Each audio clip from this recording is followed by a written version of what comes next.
Olá a todos, vamos partir hoje para a nossa segunda aula, tá? Só queria avisar os alunos que a partir dessa segunda aula e as próximas, né, eu vou começar a passar atividades relacionadas já ao que está no livro de vocês. Essa semana vocês já receberam os livros didáticos lá no CF12 e, por favor, quem não pegou o livro ainda, que faça o mais rápido possível, porque eu basicamente vou só das orientações relacionadas às atividades que já estão lá. Eu não vou mais preparar um material como eu vinha preparando e pedindo para a coordenação entregar para vocês, tá bom? Então, por favor, adquira um livro o mais rápido possível, né, se você ainda não pegou. E não se esqueça, quando a gente voltar às aulas presenciais de língua inglesa, esse livro vai ter que ser levado todo dia, tá bom? Então é isso. Então vamos aí começar. Então nós estamos aí na Lesson 2, no caso esse aqui é do 8º ano, como eu expliquei na última aula, né? A partir dessa semana eu ia fazer um vídeo separado por ano. Aquela aula anterior, como era uma avaliação diagnóstica, né, ela valia tanto para os 8º quanto os 9º anos, mas a partir de agora eu vou fazer um vídeo específico para cada ano, porque os conteúdos começam a se diferenciar, tá bom? Então, vamos lá. Eu pedi para a coordenação deixar com vocês um exercício de interpretação de texto, né? Tem um texto lá pequeno, eu não coloquei ele na íntegra, tá? Eu coloquei só 3 parágrafos, se eu não me engano ele tem 5 parágrafos, mas eu peguei os 3 primeiros que eu acho que são os principais, tá bom? E é um texto até relativamente fácil. Então, tinham duas atividades relacionadas a este texto. Então, a primeira está falando aí, 1. Copy and answer the following questions in your notebook. Então, você vai pegar as perguntas, copiar e responder no seu caderno, tá bom?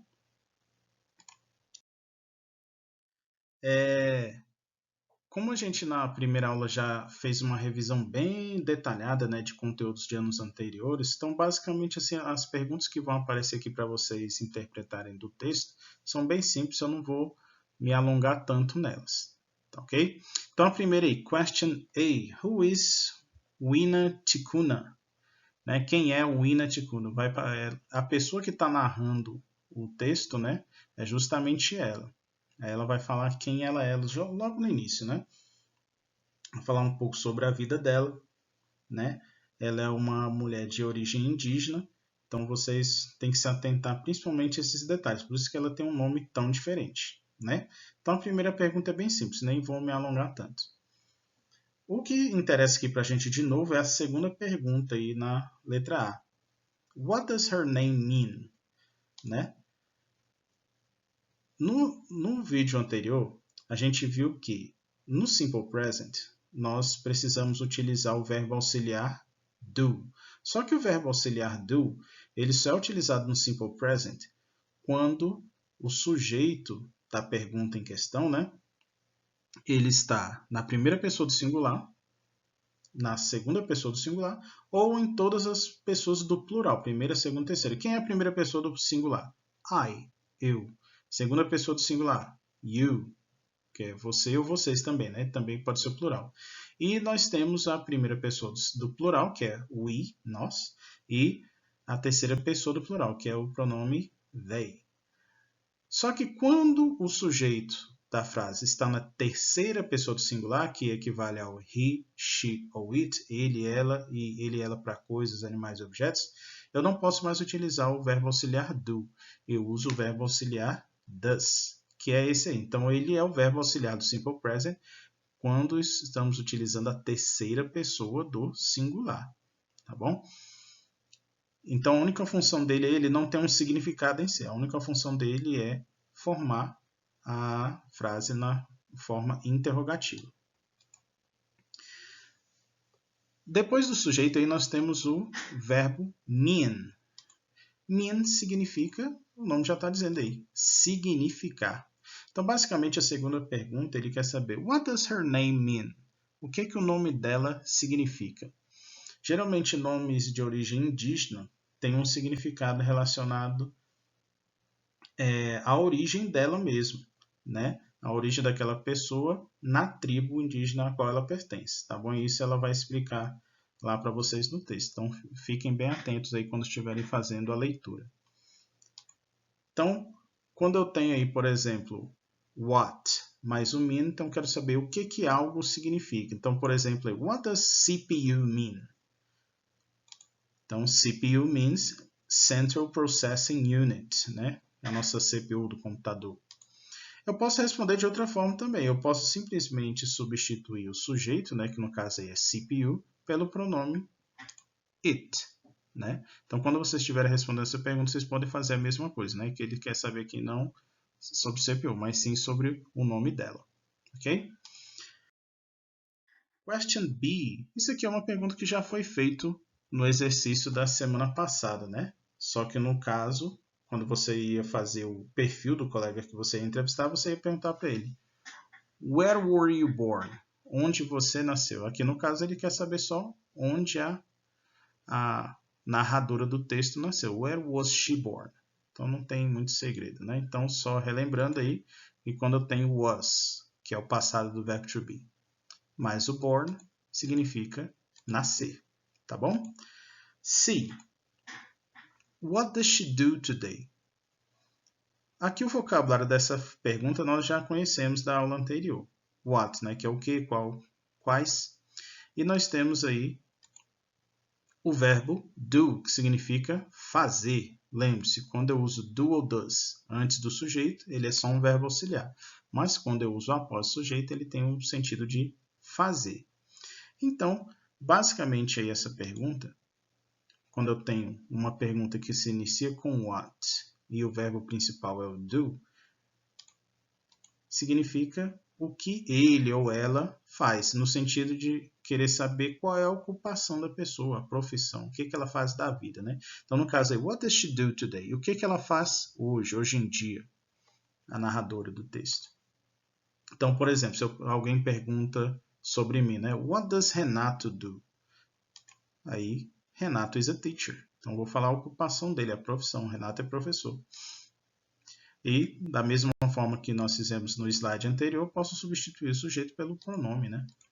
Em vez de falar Renato is a teacher, he is a teacher. É a mesma coisa que vocês vão fazer quando estiver respondendo a pergunta da letra C. Question D. What is tururi, né? Então, em algum determinado trecho do texto, vai falar um pouco desse tururi aí, que é relacionado lá ao que os indígenas usam para fazer determinada coisa. Mas lá vai ser bem mais detalhado. Eu quero que você explique detalhadamente o que é esse tururi que aparece lá no texto. Question E. Why can't she have her body painted all times? Só queria fazer uma correção. Lá no exercício que vocês receberam, essa pergunta aí da letra E, lá no finalzinho onde está escrito all times, no exercício de vocês está com um L apenas. Está escrito all, mas só AL. Então, eu gostaria que vocês fizessem o favor de acrescentar mais um L, tá? Que é all com dois L's. Então, nessa pergunta aí da letra E, o que é de mais importante aí, o que é novo para a gente, é o can't. A gente já viu ele no slide do vídeo anterior, só que com um sentido diferente. O can't é a forma negativa do can, que significa poder. Só que, quando a gente viu no vídeo anterior, can, ele é poder no sentido de capacidade, aquilo que eu sou capaz, aquilo que eu consigo fazer, uma habilidade que eu possuo. Nessa pergunta, quando eu utilizo ele na forma interrogativa, ele muda o sentido. Lembre-se, é um verbo modal. Verbos modais atribuem sentidos diferentes à frase. Pode ser permissão, proibição, capacidade, probabilidade, necessidade, tá bom? Então, aqui no caso, eu vou ter o sentido de permissão. Então, por exemplo aí. Então, quando eu uso can no sentido de permissão, só que na forma negativa, o nome já está dizendo, né? Se está na forma negativa, quer dizer que eu não tenho permissão para fazer aquilo. Não é permitido. Então, por exemplo aí, quando você vai ao zoológico, lá no zoológico de Brasília tem as placas tem o aviso em português, mas logo abaixo tem em inglês para os visitantes estrangeiros, né? Então aí, visitors can't feed the animals. Então os visitantes não podem alimentar os animais, ou seja, não é permitido que eles façam isso, né? Então vamos ver o que ele quer saber agora do resto da pergunta. Why é uma palavra interrogativa nova em relação às que a gente já viu anteriormente, que significa por quê.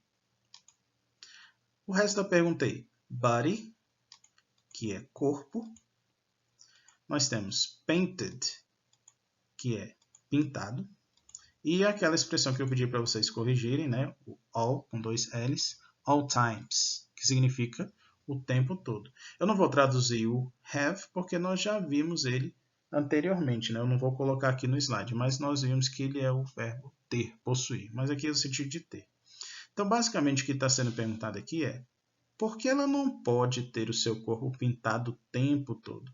Vocês sabem que pessoas de origem indígena, eles têm um costume de fazer as pinturas corporais, né? Mas ela dá um motivo para não ter o corpo pintado o tempo todo. Ela explica isso lá, se eu não me engano, no 3º parágrafo, tá bom? Então é isso que eu quero que você explique na letra E. Por que ela não pode ficar com o corpo pintado o tempo todo? Tem um motivo lá que ela explica, ok?